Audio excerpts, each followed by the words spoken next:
The moment I stepped into what used to be my room, my stomach dropped like a stone in freezing water. At first, I thought my eyes were playing tricks on me. The bedspread wasn't mine. The walls bore pictures I didn't recognize, and even the scent that had once been so familiar was gone, replaced by something floral, foreign, and infuriating. My heart pounded as I froze at the doorway, a mixture of shock, humiliation, and disbelief twisting inside me. How could she, my mother, do this? Hand over my sanctuary, my personal space, to my cousin without a single word to me. It wasn't just a room. It was every childhood memory, every quiet corner I had claimed for myself in a household where I often felt invisible. And now, someone else was living there, gleefully, shamelessly. While I stood rooted outside, the door clicked behind me, and I heard her laugh, my cousin's high, mocking tone that had always set my teeth on edge. She didn't notice me yet, and that small window of invisibility gave me a moment to absorb the reality of my situation. The humiliation wasn't just in the act itself, it was the knowing, the deliberate exclusion. I had been left out, sidelined, erased. And my mother? She hadn't even hesitated to make the decision, as if my feelings, my presence, and my existence within this home had no weight at all. The contrast between the ease of her decision and my scrambling, shocked heart could not have been starker. It was betrayal wrapped in a floral scent. Betrayal soft enough to seem innocent, but sharp enough to sting through every layer of self-restraint I had cultivated over the years. I sank onto the edge of my old bed frame, now adorned with someone else's belongings, trying to steady my shaking hands. Disbelief surged in waves. Maybe it was a mistake, a misunderstanding. But deep down I knew it wasn't. This was intentional. Every moment of favoritism toward my cousin, every dismissive glance in family gatherings, every time my accomplishments were minimized while hers were paraded, this was part of a pattern I had known but hadn't fully faced until now. The anger bubbled beneath the surface, hot and raw. I thought of every birthday she had been given special treatment, every opportunity she had been handed on a silver platter, and every time I had swallowed my hurt in silence. And now the culmination of it all, my room, my sanctuary, stripped from me and handed to her like a gift from the universe that had always seemed to favor her. I wanted to scream, to throw something across the room, to make the unfairness tangible. Instead, I stood there, breathing shallowly, letting the humiliation sink in fully. Contrast became my cruelest teacher in that moment. Her comfort versus my displacement, her laughter versus my silence, her power versus my invisibility. And yet, as I stared at the neatly made bed and the carefully arranged desk, a strange thought crept in, a whisper of possibility buried beneath the raw hurt. What if this wasn't just a loss but a challenge? What if my exclusion, this humiliation, could be the spark that finally revealed the strength I had kept hidden for so long? The thought was faint, almost laughable in the heat of the initial shock. But it took root. I let my gaze wander to the window, where sunlight spilled across the room, illuminating the corners I had once called mine. Memories flooded back. Quiet afternoons spent reading, nights spent sketching, the small rituals that had made this room my refuge. And now, every cherished memory seemed tainted. Yet, paradoxically, every memory reminded me that I had owned this space in spirit, even if the physical claim had been taken. That thought, strangely empowering, gave me a sliver of calm amidst the storm of rage and humiliation. I realized that my mother might have handed my room to my cousin, but she hadn't yet touched the parts of me she hadn't seen. My determination, my intelligence, my resourcefulness. As I lingered in that liminal space between disbelief and emerging resolve, my mind raced back through the years, how subtly, yet consistently, my mother had favored my cousin. There were vacations I wasn't invited to, praise that seemed reserved for the cousin even when my achievements were equal or greater, and family stories that always cast me as secondary. The contrast between us had been drilled into me over time, but I had learned to swallow it, to hide it behind polite smiles and quiet compliance. But the sight of my room now fully claimed by someone else cracked the dam. All those suppressed feelings surged forward: anger, resentment, humiliation. And yet, beneath it all, a strange clarity began to form. I didn't have to accept this. I had resources, intelligence, and patience that my mother had never acknowledged. And now it was time to consider what I could do with them. I took a slow, steadying breath, letting the room and all its new occupants' comforts sink into my mind. This wasn't just about a room. It was about recognition, respect, and asserting my place. The initial shock had given way to a quiet, simmering determination. If my mother thought that handing my room to my cousin would erase me, she had underestimated the depth of my resolve. Every slight, every subtle dismissal, every moment of being overlooked had prepared me for this moment. The unfairness of it lit a fire, and I felt the first flickers of strategy, of plotting, of envisioning the reversal that would make the injustice tangible not just to me, but to everyone who had participated in it. I allowed myself one long glance around the room, memorizing every detail, imagining the possibilities, and noting the ways I could reclaim not just the physical space, but my power, my dignity, and my position within the family. Contrast framed itself in my mind. Past humiliation versus potential triumph, invisibility versus public recognition, weakness versus latent strength. I realized that the journey ahead would demand patience, careful planning, and emotional fortitude. This was no longer a mere personal slight. It was a challenge to be met with strategy, cunning, and eventual vindication. By the time I stepped out of the room, leaving my cousin momentarily oblivious, I felt the first true sense of purpose since the discovery. The raw sting of betrayal still lingered, but it had begun to sharpen into clarity. This wasn't the end of the story. It was the opening act, and the audience of my own life, long subjected to the favoritism and neglect, was about to witness a transformation. I would not remain invisible. I would not remain humiliated. I would find a way to turn this moment of exclusion into the pivot point of power. The memory of past family gatherings, where my cousin was always first and I was last, came to the forefront as I walked away. Those moments had been humiliating in small ways, almost imperceptible, but they had built a foundation of awareness. I had learned how to read the room, how to recognize weakness, and how to bide my time. And now, with my room taken from me, I understood with absolute clarity that the stage was set. The contrast between what had been and what could be was stark and exhilarating. I felt a pulse of anticipation mixed with the bitterness of betrayal, readying me for the steps I would take next. As I closed the door behind me, I glanced back once more. The room, my former sanctuary, stood as a symbol of exclusion, yes, but also as a reminder of what I was capable of. Every memory it held, every corner I had once claimed, was a silent witness to my resilience and my potential. I could feel the stirrings of a plan forming, subtle and strategic, a path that would take the humiliation and turn it into empowerment. The fire of injustice burned brightly, but now it had direction.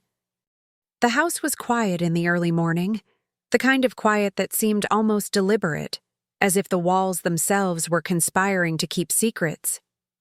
I wandered the hallway, passing family portraits that always seemed to tell the wrong story. There I was, frozen in smiles while my cousin was captured laughing, thriving, celebrated. My mother's hand had always lingered over her, guiding her in ways I'd never received. Growing up, I had learned to shrink in the shadows, to minimize myself to avoid her glare. And yet, even then, I harbored ambitions, small sparks of rebellion buried under years of careful compliance. My room had always been a retreat, a sanctuary against these patterns. That sanctuary was now gone. The dynamics of our family were as subtle as they were cruel. My mother had favorites, and my cousin had always been first. Every success I achieved seemed smaller in her eyes. She would announce my cousin's victories to relatives and friends while barely acknowledging my own efforts. The contrast was painful. I had endured small humiliations for years, being overlooked at family dinners. My achievements compared unfavorably to my cousins. My father was distant, often absorbed in work, leaving me to navigate a household where love and recognition were rationed unfairly. I had learned to tolerate it, to smile politely, but the resentment had quietly festered. Despite this, I had ambitions. I dreamed beyond the confines of this house and the limitations imposed on me. I studied late into the night, honed my skills, and cultivated resilience no one recognized. Yet all these quiet efforts felt invisible in a family that measured success by superficial approval. My cousin, by contrast, excelled not always by merit, but by attention and privilege. I remember the time she won a scholarship for an extracurricular I had worked harder on. The smile on my mother's face, the pride she wore, left a sting that lingered for days. These moments shaped me. They planted seeds of awareness that power, recognition, and respect could not be assumed. They had to be earned, often against the very people who should have supported you. Learning about the room reassignment was like a culmination of every slight. The knowledge hit me quietly at first, a message left on the dining table, an offhand comment from my mother. And suddenly, it wasn't just a room, it was a declaration. My presence was optional, my feelings irrelevant. The room, once a symbol of personal space and childhood memories, had been given away without discussion. My cousin now lived in my history, my sanctuary. I could see the pattern clearly. My mother's favoritism wasn't accidental. It was deliberate.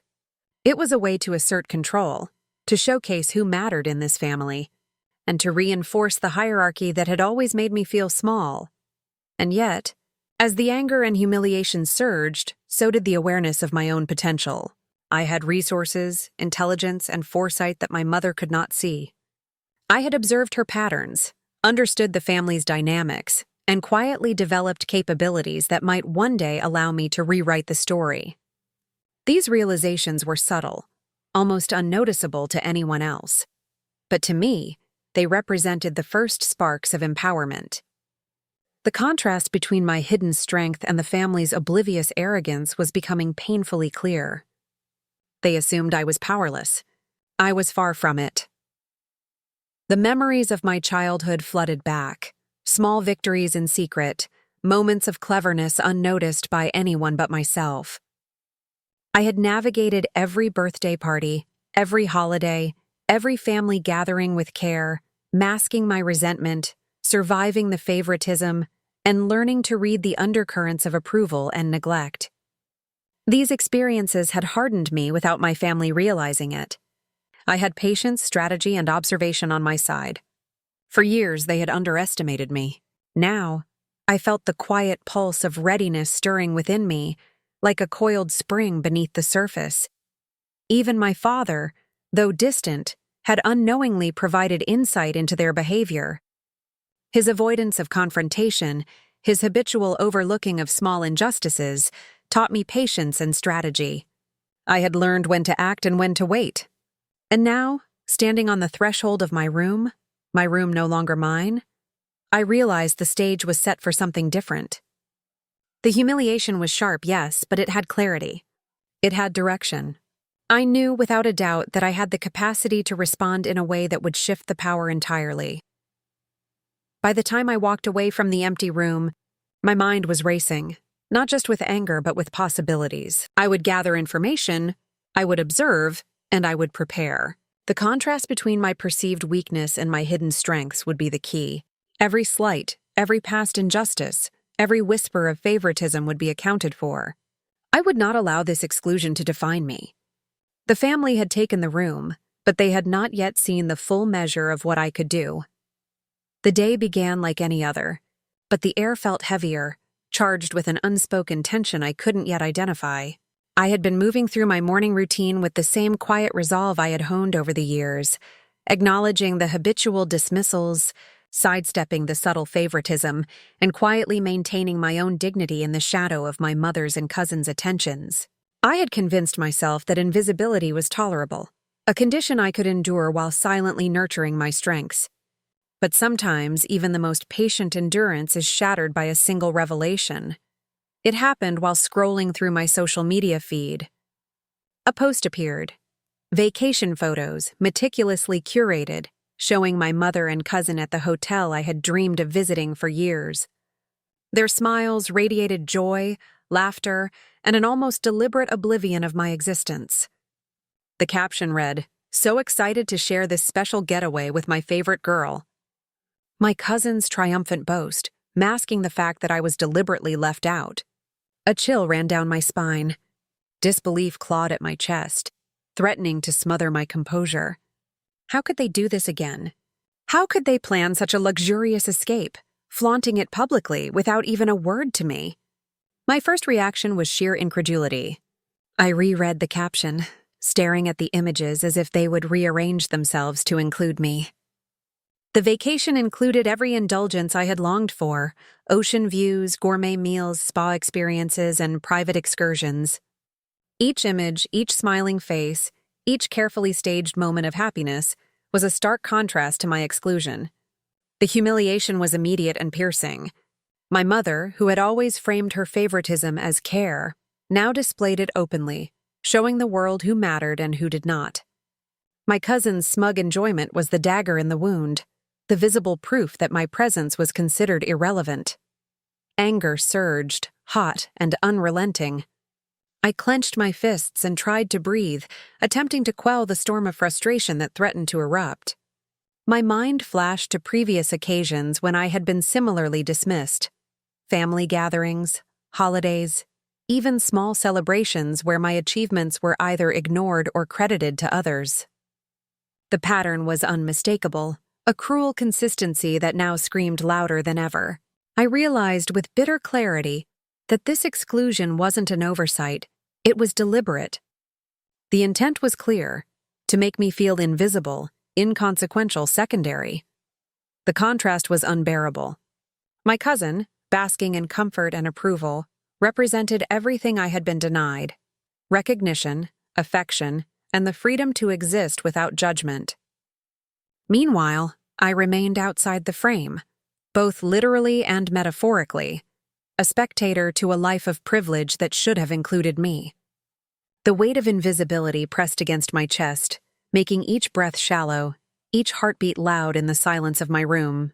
The emotional spectrum was intense: shock, anger, disbelief, and a creeping sense of self-doubt mingled together, forming a storm that threatened to overwhelm me. As the initial shock began to settle, my thoughts turned inward. I questioned myself. Had I misread the dynamics all along? Had I expected too much, been too sensitive, or imagined the favoritism? But even as doubt crept in, the undeniable evidence of the photos and captions reaffirmed the truth. I had been intentionally excluded. The cognitive dissonance between my desire for familial connection and the cruel reality of deliberate neglect intensified the emotional impact. I was forced to confront the fact that my exclusion was both personal and strategic, a statement from my mother and cousin about who held favor in this household. Tears blurred my vision as I continued scrolling, each post amplifying the humiliation. The moments they had shared: dinners by the pool, laughter in the sun, quiet moments of intimacy, felt like a public declaration of my irrelevance. My mother's smile, once a source of warmth and approval, now felt like mockery, a reminder that she had the power to include or exclude at her whim. And my cousin's radiant satisfaction, so carefully curated for the world, intensified the sting of betrayal. Each image was a lesson in contrast: joy for them, isolation for me, empowerment for her, invisibility for me, privilege for them, humiliation for me. The psychological weight was immense. I felt as though I were being slowly suffocated, each breath tainted with a mixture of anger and grief. My mind replayed memories of past instances where I had been overlooked: birthdays celebrated without acknowledgement, achievements minimized, compliments withheld. The accumulation of these experiences formed a tapestry of neglect, now crystallized in the public display of the vacation. I was forced to relive every slight, every dismissal, every microaggression, each one magnified by the visual proof of my absence. But as the anger roared, a spark of clarity emerged. Beneath the humiliation and shock, beneath the weight of exclusion and betrayal, I recognized a growing determination. I had endured enough. My invisibility would no longer define me. The emotional intensity, once a source of despair, now became a catalyst for action. I realized that my response could transform humiliation into empowerment, weakness into strategy, and exclusion into leverage. The very act of being deliberately overlooked revealed an opportunity, a chance to assert my presence in a way they could never anticipate. I began to formulate possibilities, mentally mapping the path forward. There were no immediate solutions, but there were advantages hidden in plain sight, documents, knowledge, and past successes that my mother and cousin underestimated. The contrast between their superficial confidence and my latent potential became glaringly apparent. The very traits they had dismissed, patience, observation, intelligence, were exactly what I would need to reclaim agency. The thought alone sent a thrill through me, a reminder that empowerment often springs from careful calculation rather than impulse. Every subsequent interaction with the family that day added fuel to the fire. Casual mentions of their enjoyment, photographs casually displayed in common areas, and offhand comments about the special trip reminded me that my presence remained undervalued. Yet, with each encounter, I sharpened my awareness. I noted body language, habitual phrases, and subtle hints of overconfidence that could later be used to my advantage. My strategy began to take shape, rooted not in impulsive retaliation but in methodical preparation. By evening, the emotional storm reached its peak. The mixture of humiliation, anger, and disbelief had coalesced into a focused determination. I understood that the inciting incident, the discovery of deliberate exclusion, was not merely a plot point in the story of my family. It was the turning point in my own narrative. I had been pushed to the edge, but instead of yielding to despair or reactive fury, I chose to channel every emotion into calculated resolve. I recalled moments when my mother's favoritism had been obvious, yet unchallenged. Each instance had been a lesson in subtle manipulation, in power dynamics, in reading the intentions of others. The vacation incident crystallized all of these lessons into one undeniable truth. I could no longer allow myself to be overlooked. My self-worth, my recognition, and my rightful place demanded assertion. And now, armed with the clarity of experience and the fire of indignation, I was ready to act. The inciting incident had fulfilled its purpose. It had exposed the depths of favoritism, revealed the patterns of neglect, and ignited the emotional core necessary for strategic empowerment. The discovery of the vacation, the public display of my cousin's enjoyment, and my mother's casual disregard all converged to create the perfect storm.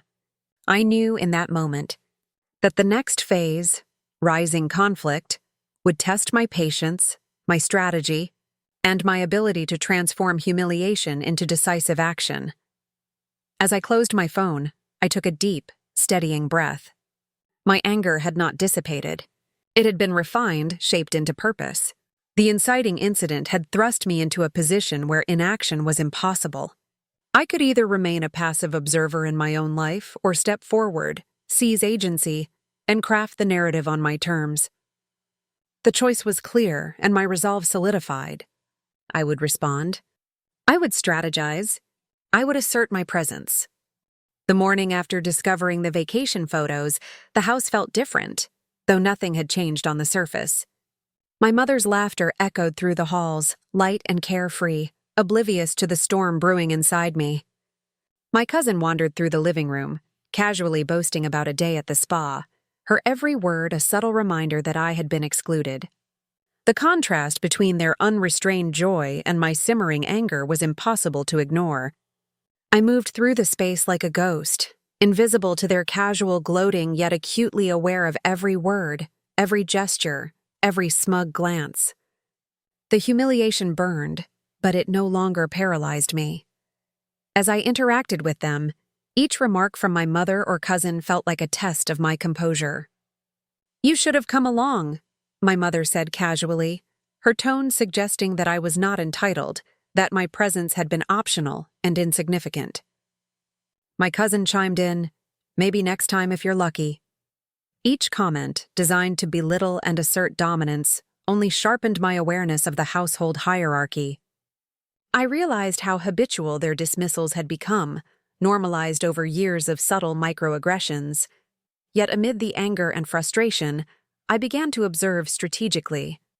I noticed the tiny cracks in their confidence, the mother's over-reliance on appearances, the cousin's superficial charm masking insecurities, the way both underestimated my awareness and intelligence. The very traits they used to assert power, careless confidence, performative generosity, shallow displays of affection, were weaknesses that could be leveraged. I felt a quiet surge of empowerment as I cataloged these observations, turning humiliation into a blueprint for action. Throughout the day, I endured repeated reminders of my exclusion. Family members shared stories from the vacation, laughing about the private dinners, the late-night walks, and the special gifts exchanged. Each narrative, though infuriating, revealed patterns of behavior and predictable responses. I listened carefully, noting not only what was said but what remained unsaid. Silence, I realized, often carried as much meaning as words. By understanding the gaps in their attention and perception, I could anticipate reactions, manipulate timing, and create opportunities for my eventual reversal. The contrast between my inner world and the family's outward confidence deepened with every interaction. My emotions, frustration, anger, humiliation, remained private, carefully hidden behind a neutral expression. To them, I appeared composed, perhaps even indifferent. Yet beneath the surface, every fiber of my being was alive with strategy, observation, and a growing sense of resolve. The more they flaunted their perceived superiority, the more tangible my potential power became. The irony was intoxicating.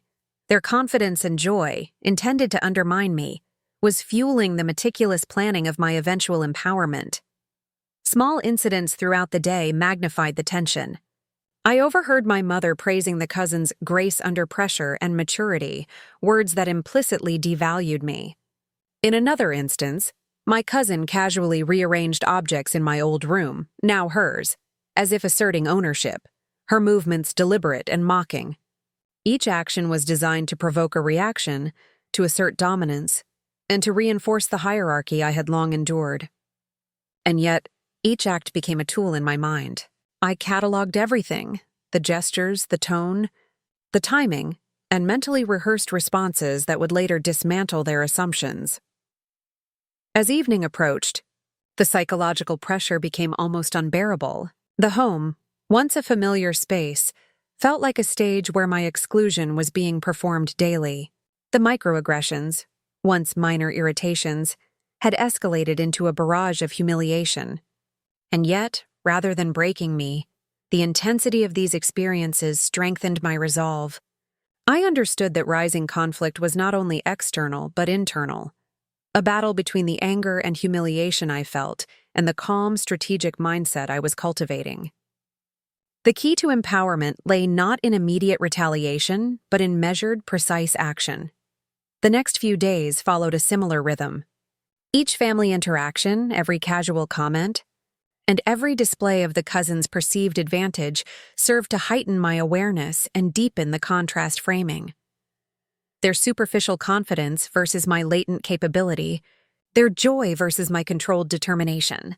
I began to map out opportunities, moments when my mother's attention was divided, instances where the cousin's overconfidence could be exploited, and situations where the revelation of my hidden advantages would have maximum impact. The tension escalated, as did my anticipation. Subtle psychological tactics emerged naturally. I spoke less, listened more, and allowed my family to reveal vulnerabilities in their overconfidence. Every boast, every casual insult, every underestimation of me became data. The rising conflict was no longer merely about the exclusion from the vacation. It had transformed into a broader test of intelligence, patience, and strategy. I realized that empowerment required observation, restraint, and precise timing.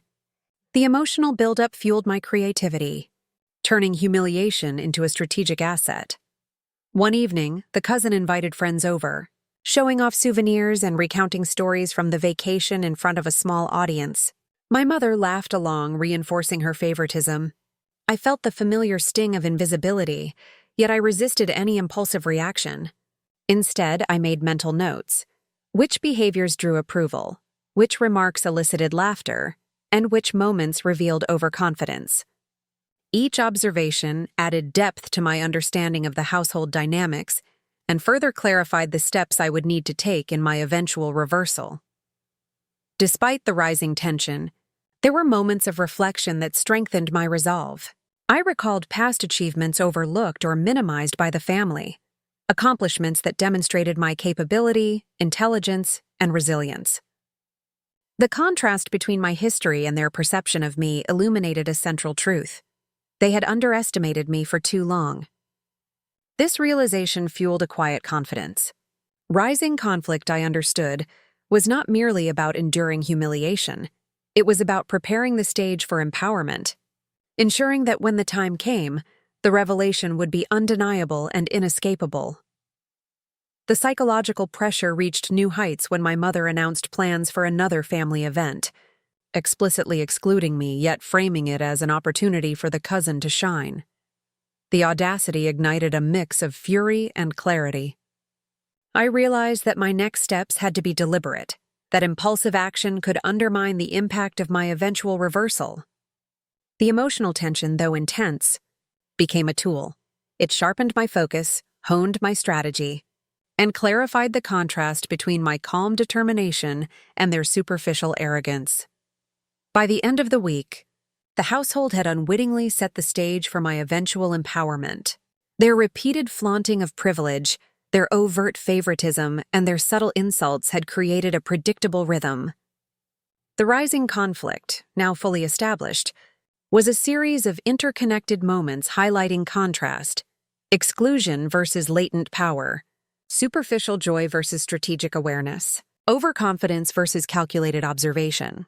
Every slight, every boast, every dismissive glance contributed to the narrative I was crafting, a narrative that would culminate in a dramatic reversal. I spent nights planning meticulously. Documents, personal achievements, and knowledge previously ignored or dismissed became potential levers. The cousin's overconfidence and my mother's assumptions about my passivity were weaknesses I could exploit. Each day of rising conflict added to the tension, creating a crescendo that would make the eventual reveal even more impactful. The contrast between my private preparation and their public complacency became a central motif, one that would define the upcoming climax. Internal monologues became my refuge and my strategy sessions. I rehearsed confrontations, anticipated reactions, and mapped emotional beats that would maximize impact. The rising conflict was no longer a burden, but a resource. Every insult, every flaunted privilege, every dismissive word served to deepen the narrative arc. My empowerment would not be sudden or impulsive. It would be deliberate, cinematic, and unforgettable. Humiliation had become a constant companion, whispering its cruel reminders every time I entered the house. My mother's dismissive laughter echoed in my mind long after it had faded from the room. My cousin's smug expressions, her casual flaunting of privileges, made my blood boil with a mix of anger and disbelief. Each reminder of my exclusion felt like a sharpened dagger against my self-worth, a persistent pressure that eroded patience and demanded acknowledgement. I tried to breathe through it, tried to dismiss the gnawing resentment. But every slight, every carefully hidden insult, every overlooked achievement had built a crescendo that could no longer be ignored. I walked past the bedroom that was once mine, now hers, and felt a sharp pang in my chest. The bedspread was the one I had chosen years ago. The desk held my books, repurposed with her pens and notebooks. Even the posters I had picked with care were replaced with her favorites. The contrast was unbearable. My private space, my sanctuary, had been stolen under the guise of generosity. I was invisible in my own home, and that invisibility burned hotter than any insult.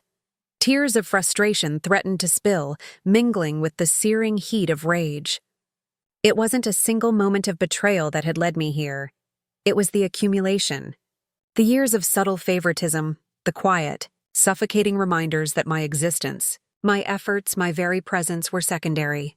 Each, "Oh, you don't need this," or "we'll handle it," now seemed like a calculated move, a tiny assertion of control meant to keep me small. And yet, somewhere deep inside, a spark of determination had been smoldering, quietly gathering strength. I reflected on my past, reliving the small humiliations that had felt inconsequential at the time.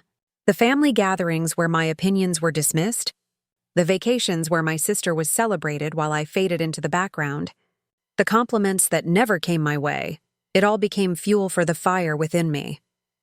I remembered the times I had succeeded quietly, the moments where my capabilities had been proven but unnoticed. Those small victories were reminders that I was not powerless. They whispered a truth that the family could not see. My strength had always been there. They had simply refused to acknowledge it. My mind raced with the possibilities. I could lash out, yell, storm through the house demanding recognition.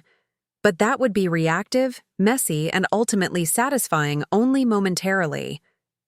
The smarter path, the one that aligned with the quiet power I had nurtured, required patience and strategy.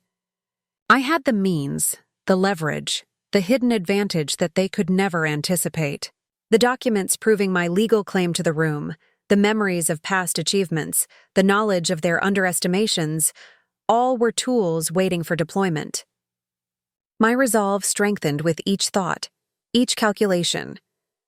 Sitting alone in what had once been my sanctuary, I allowed myself to feel every emotion fully: grief, anger, frustration, and even a touch of fear. The fear was not of confrontation, but of missing the right moment, of failing to transform humiliation into empowerment. I reminded myself that power was not about rage alone. It was about precision, timing, and the courage to step forward when the stakes were highest. Every interaction with my mother and cousin in the following days served as a reminder of the contrast between their confidence and my hidden strength. My mother continued to offer condescending remarks, as if to test my patience, while my cousin flaunted her new privileges with a smugness that grated on my nerves. I responded with measured calm, hiding the growing storm within. Each encounter was a rehearsal, a subtle dance of observation and strategy. I noted her routines, her assumptions, her overconfidence. Each was a crack in their carefully maintained armor, a potential point of leverage. I also began reflecting on my own past decisions, understanding how my quiet compliance had allowed patterns of favoritism to persist. I realized that my own reluctance to assert boundaries had been a form of silent permission. That awareness stung, but it also empowered me. The path forward was clear. I would no longer allow invisibility to define my life. I would reclaim recognition, not through confrontation alone, but through a calculated assertion of rights they had never anticipated I would exercise. Small victories kept my morale high. The discovery of the room's legal ownership documents, long forgotten, became the linchpin of my plan. Observations of my cousin's overconfidence and my mother's habitual dismissals revealed predictable patterns I could exploit. Even the subtle acknowledgement of my capabilities by distant relatives or friends reminded me that validation could be reclaimed strategically. Each small win strengthened my psychological position, transforming the humiliation into tactical energy. The emotional tension was palpable. Every glance at the reassigned bedroom, every casual remark from my mother or cousin, pressed against the limits of my patience. But instead of exploding, I allowed the pressure to concentrate into focus. The breaking point was not a singular event. It was a gradual crescendo, a layering of emotion and observation that demanded a decisive response. I recognized that action, if timed perfectly, would not only reclaim the space, but also assert my authority and self-worth unequivocally. I began rehearsing scenarios in my mind, imagining their reactions to the revelation of my legal claim. I visualized the shock on my mother's face, the confusion and embarrassment of my cousin, the subtle acknowledgement of authority from staff or neighbors who might witness the event. The mental exercise reinforced my resolve, giving shape and form to the abstract sense of empowerment that had been growing quietly inside me. At night, when the house was silent, I allowed myself a rare moment of reflection. I acknowledged the fear, the hurt, and the frustration, but I balanced it with confidence in my hidden capabilities. I reviewed each slight, each humiliation, and realized that they had inadvertently trained me for this exact moment. Each insult had sharpened my strategic mind.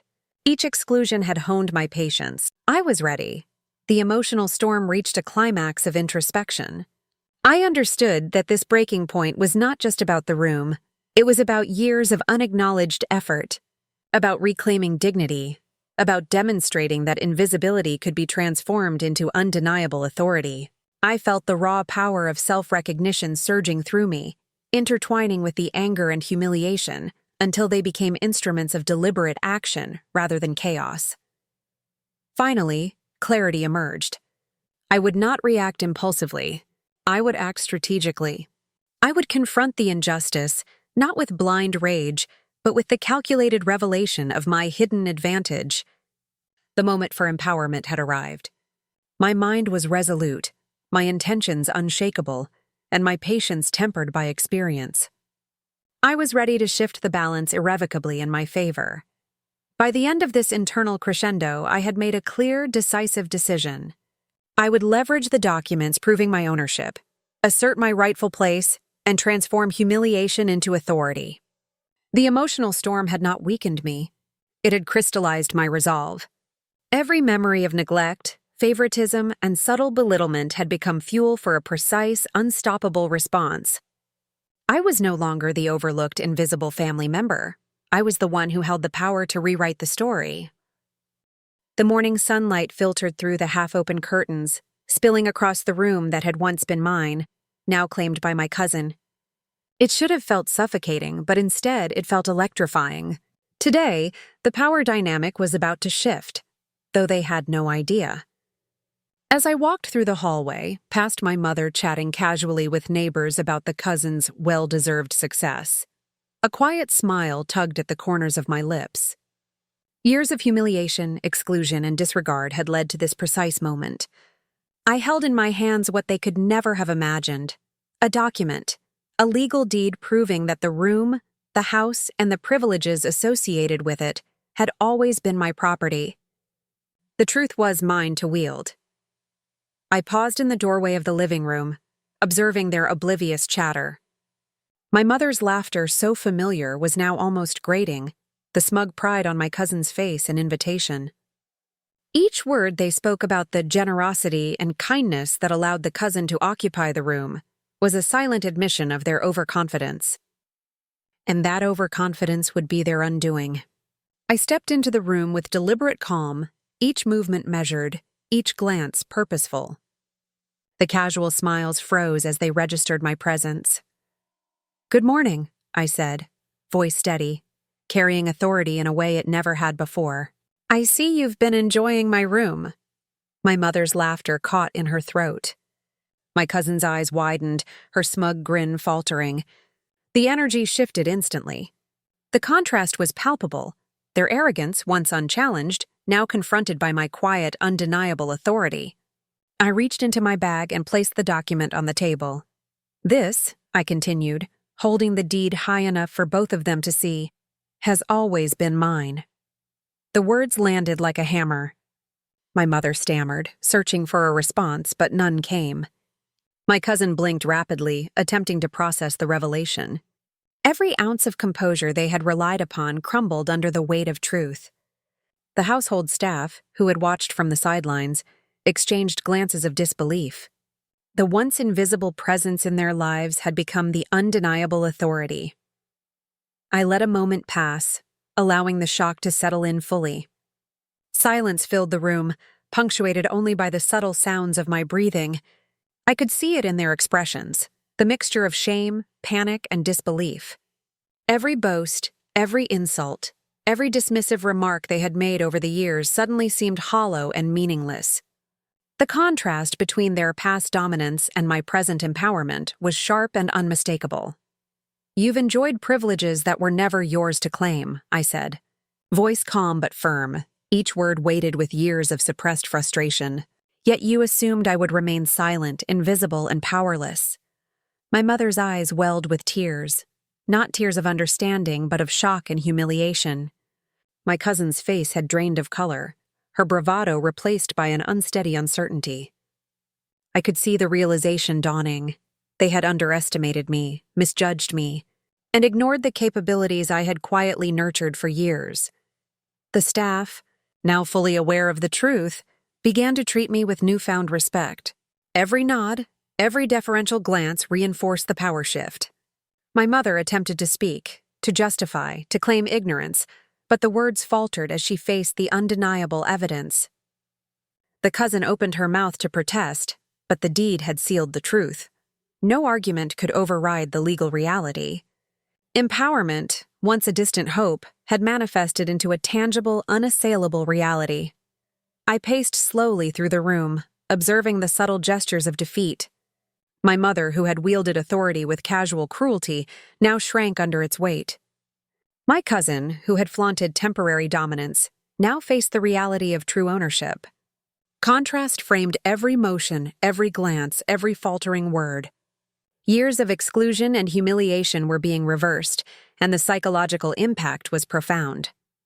They were forced to confront the consequences of assumptions and underestimations, powerless against the revelation of truth. "I hope you understand," I said, voice low and measured, "that respect is earned, not assumed. Privilege does not grant authority. An exclusion cannot hide the rightful owner." My mother's hands trembled as she clutched a chair for support. Her composure shattered.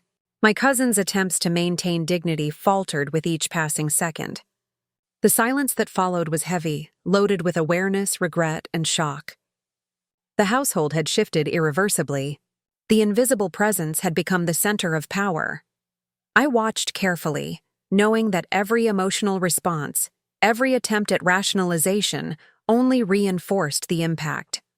This was the payoff for years of strategic observation and patience.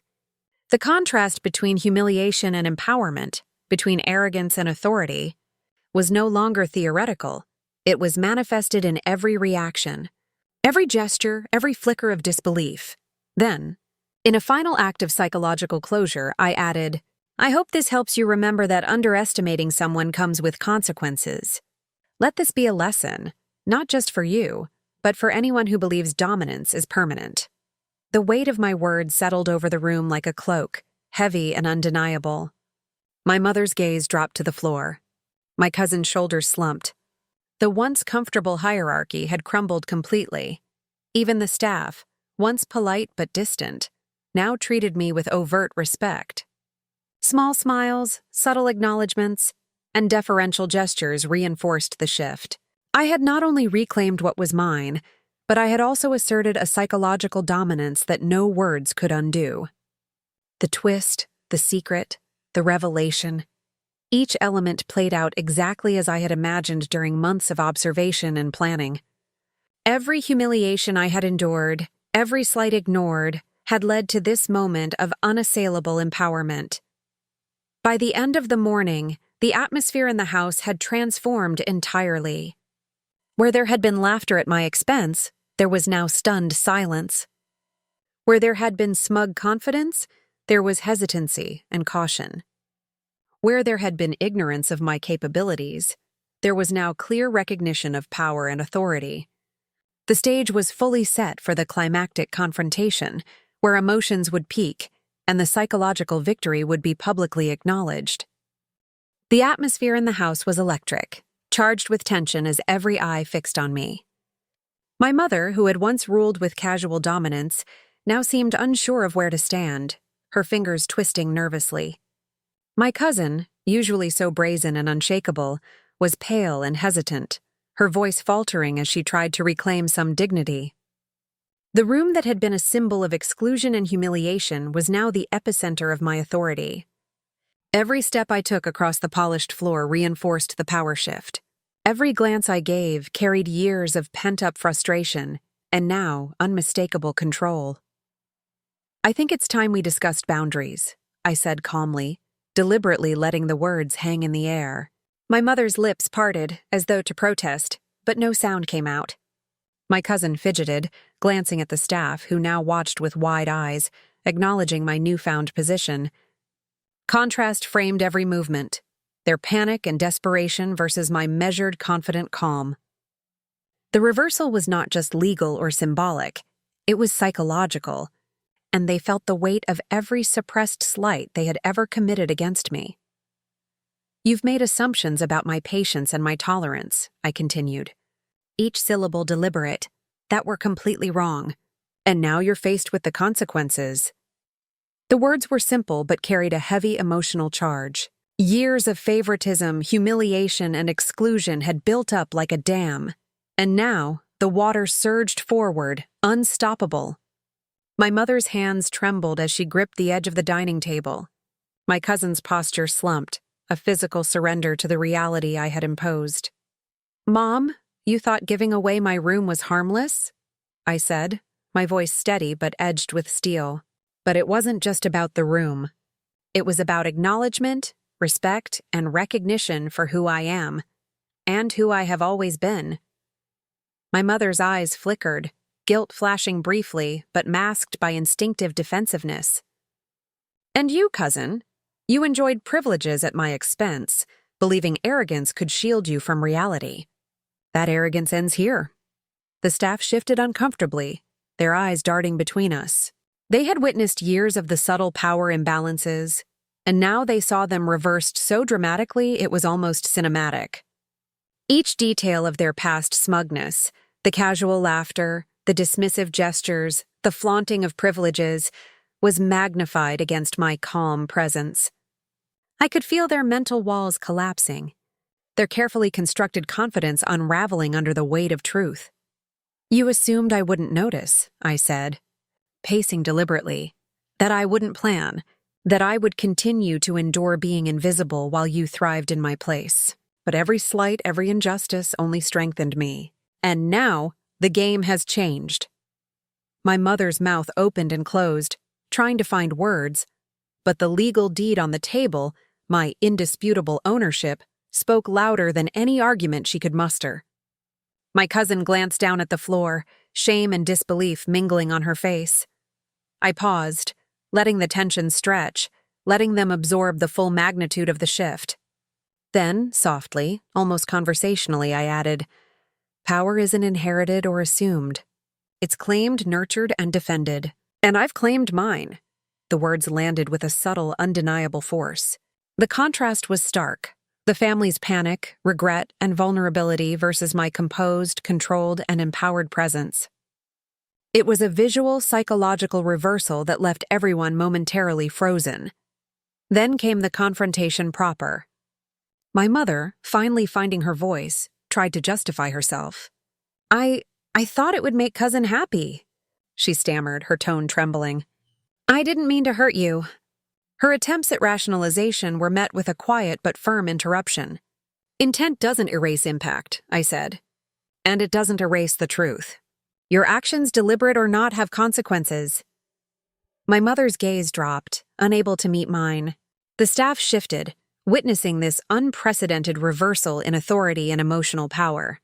My cousin, still attempting to reclaim some dignity, tried to argue, "But it was just a room."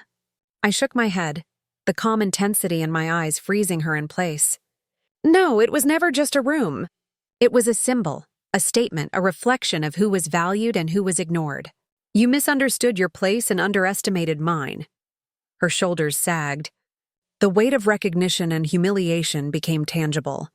As the conversation escalated, I maintained an unshakable presence, carefully controlling tone, pacing, and emphasis. Every rebuttal, every faltering word from them, amplified the contrast between my empowerment and their disarray. The room, once dominated by their authority, was now psychologically and emotionally mine. Each subtle gesture, nodding staff, lowered eyes, stiff posture, reinforced the magnitude of the shift. I leaned slightly forward, lowering my voice just enough to demand attention.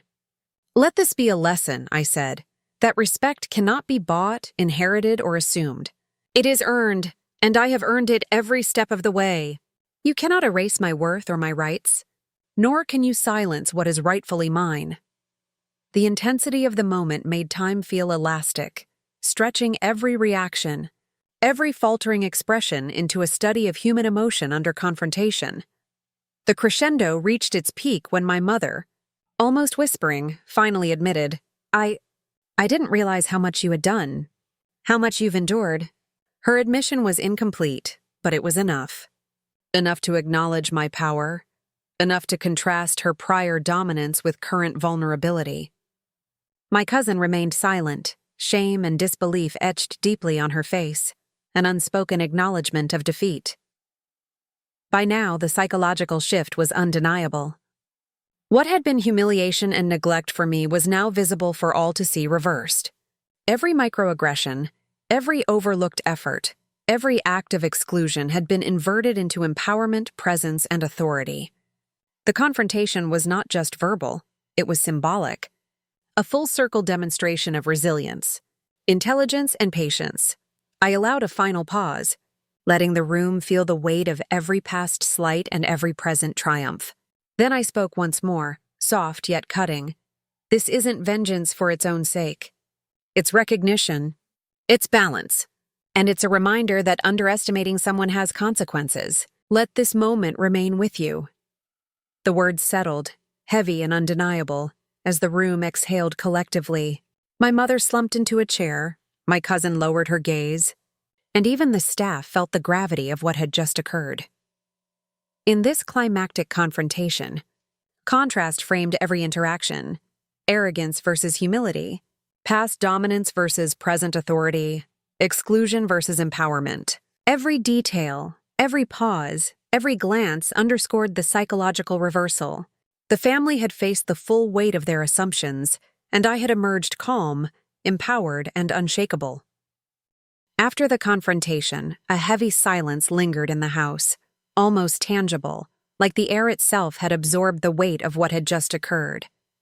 My mother sank into a chair, her hands folded tightly on her lap, eyes avoiding mine, as though attempting to shrink herself beneath the enormity of the revelation. My cousin remained rooted near the doorway, shoulders slumped, her usual smirk replaced with the unmistakable shadow of shame. The staff, previously mere background observers, now moved subtly, acknowledging the shift in authority with a deference that felt both satisfying and surreal.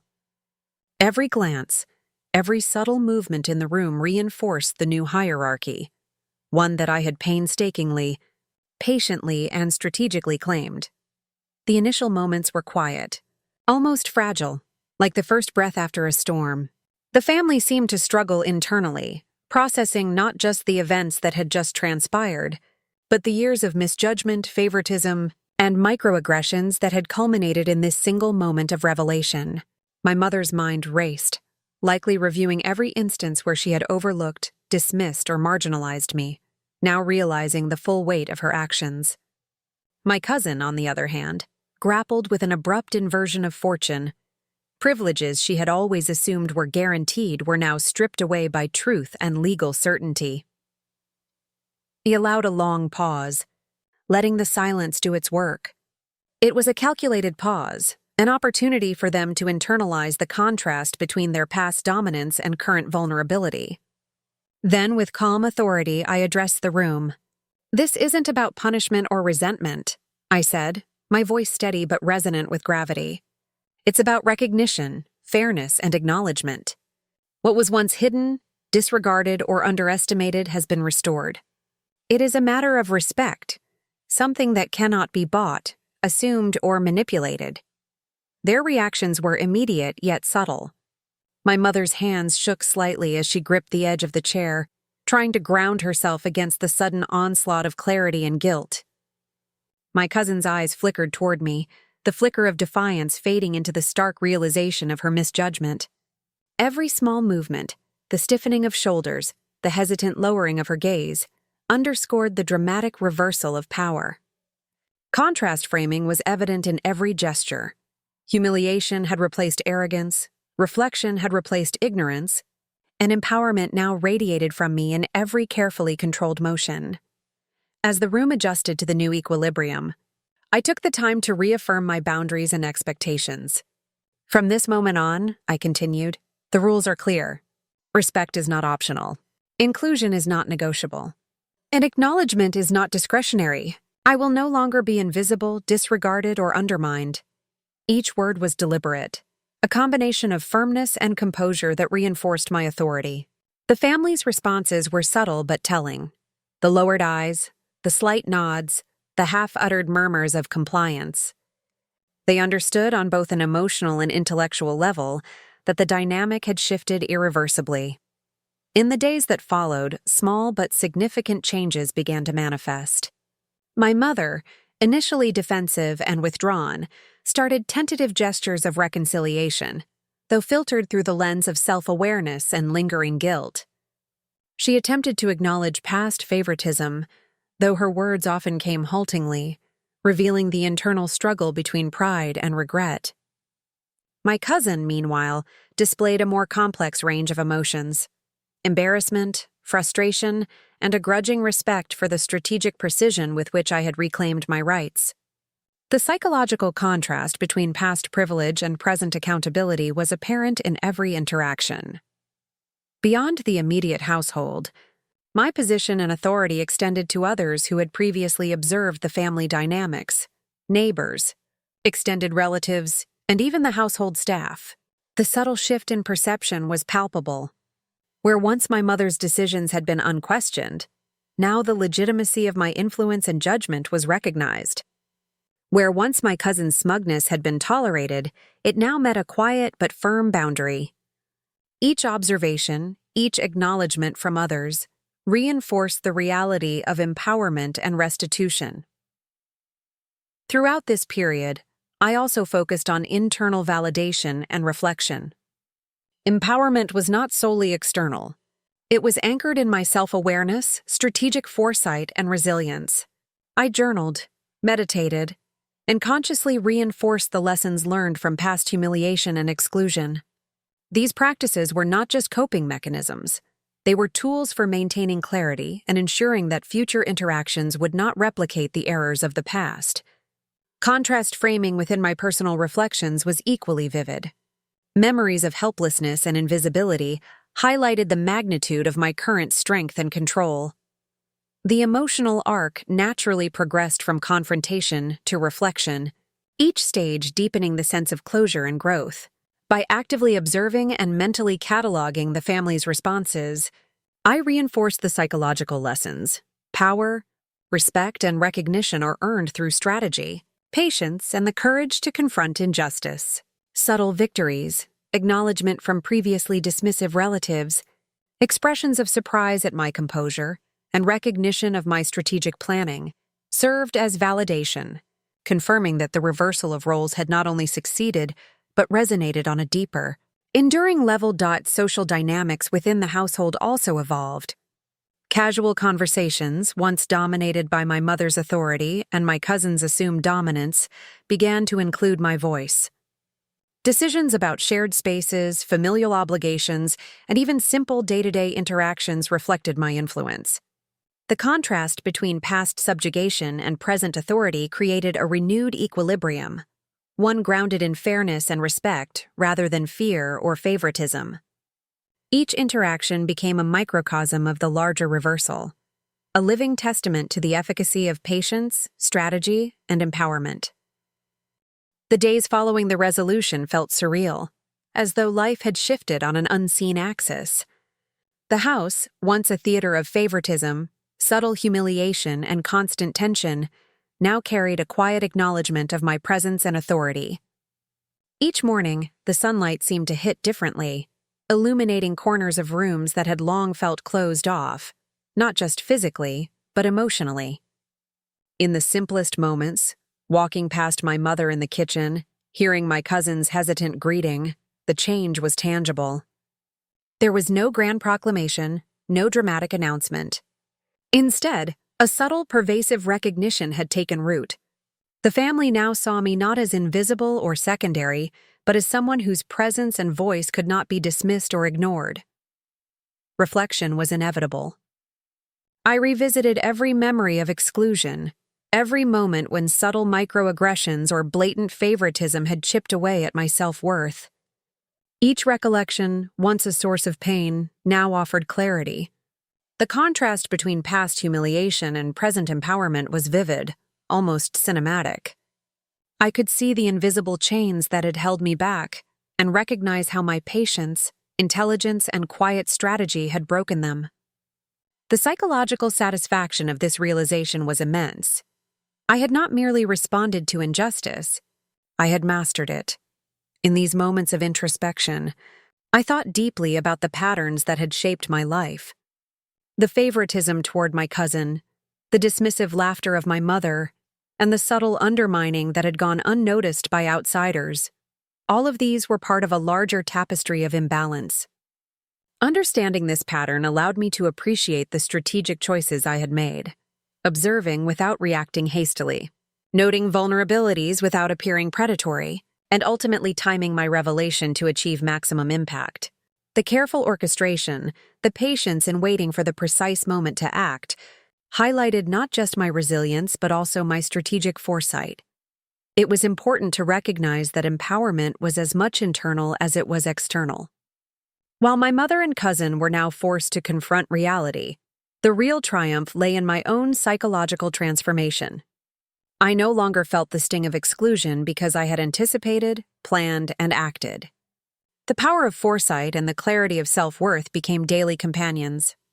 Each interaction with family or household staff reinforced this internal growth. Nods of acknowledgement, subtle deference, and conscious recognition of boundaries served as reminders that my efforts had fundamentally altered the dynamic. Even casual family moments now carried a new significance. Conversations were no longer dominated by microaggressions or dismissive commentary. I observed the nuances of their behavior, hesitations, slight shifts in posture, careful word choices, and realized that every subtle gesture was a sign of internalized recognition. My mother's cautious attempts at reconciliation were telling. She had begun to measure her words and actions, aware of the new balance of respect.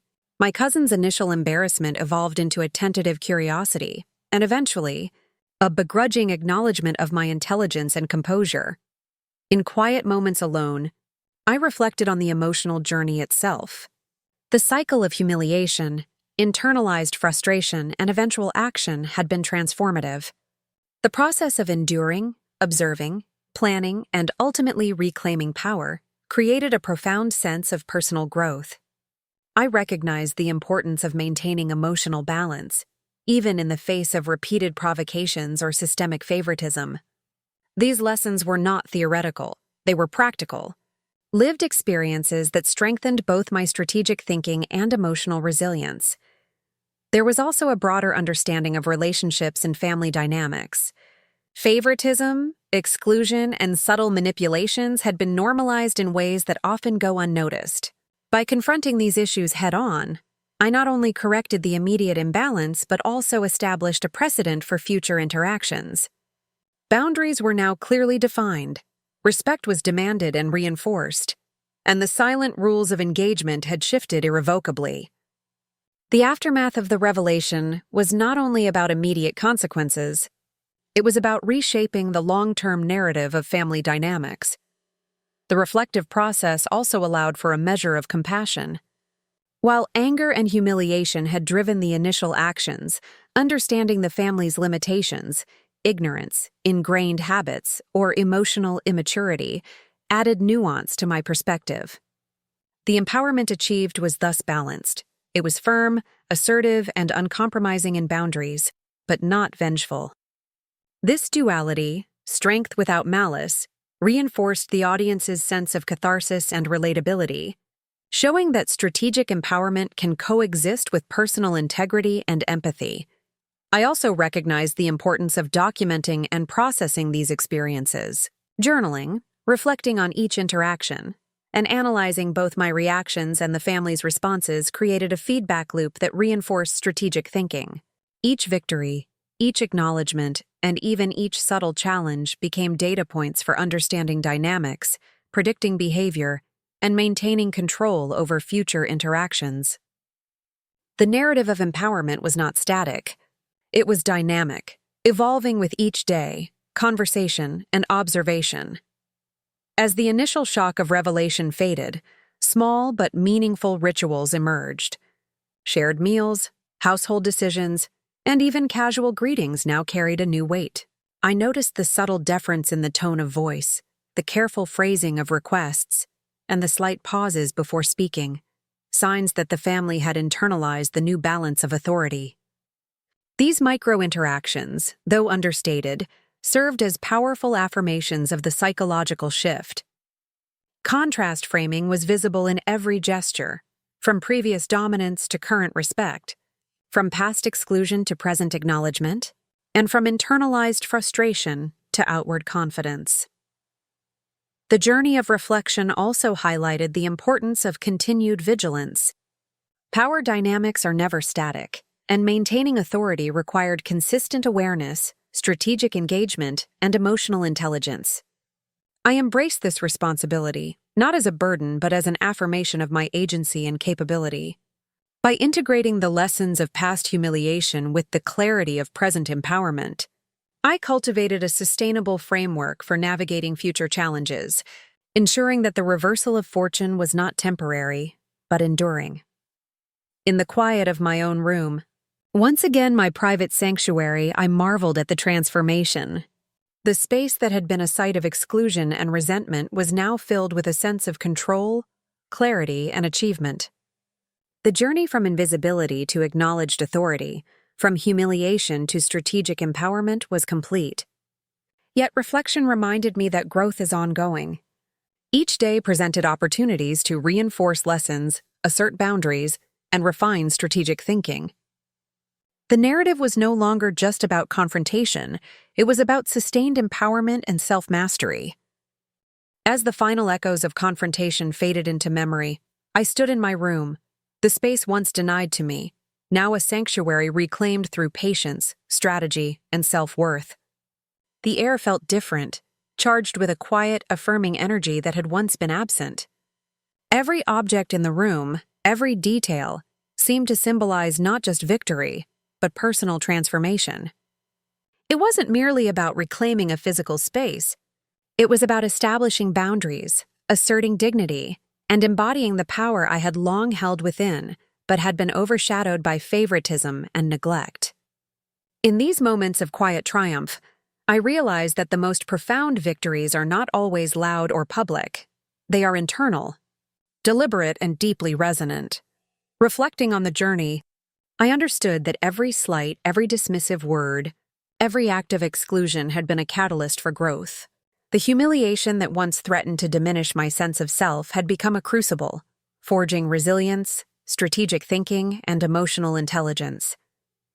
Each microaggression, each moment of favoritism toward my cousin, had sharpened my awareness, teaching me the subtle art of observation and the importance of patience. It was this combination of emotional endurance and calculated action that allowed the eventual reversal of power to feel not only inevitable but deserved. Reflected on my family's reactions post-revelation, the shock, the hesitation, the grudging acknowledgement. Each of these responses reinforced the power of preparation, patience, and understanding the psychological dynamics at play. Public acknowledgement, even if subtle, carries immense weight in human relationships. The protagonist's authority was not simply asserted, it was recognized, internalized, and respected. This recognition, coupled with the quiet confidence developed through reflection and strategy, created a durable foundation for continued empowerment. The audience could see that power is as much about perception and psychological leverage as it is about formal authority. Looking back on the subtle shifts in daily interactions, I realized that the aftermath of confrontation is just as critical as the confrontation itself. Maintaining respect, setting boundaries, and reinforcing the lessons learned are ongoing processes. Every casual interaction, from a shared meal to a brief conversation, now contained elements of balance and acknowledgement that had previously been absent. For the audience, this served as a potent lesson. Empowerment is not a single act. It is a sustained conscious practice. Each decision, each action, each acknowledgement of one's own worth contributes to a life in which exclusion and favoritism can no longer dictate self-perception. The story reinforced the value of observing patterns, identifying opportunities, and acting decisively without compromising integrity. By emphasizing these principles within a dramatic, emotionally charged framework, The narrative provided both entertainment and actionable insight, showing that adversity can be a springboard for lasting empowerment. In closing, the story highlighted that true power lies in understanding oneself and the dynamics around them.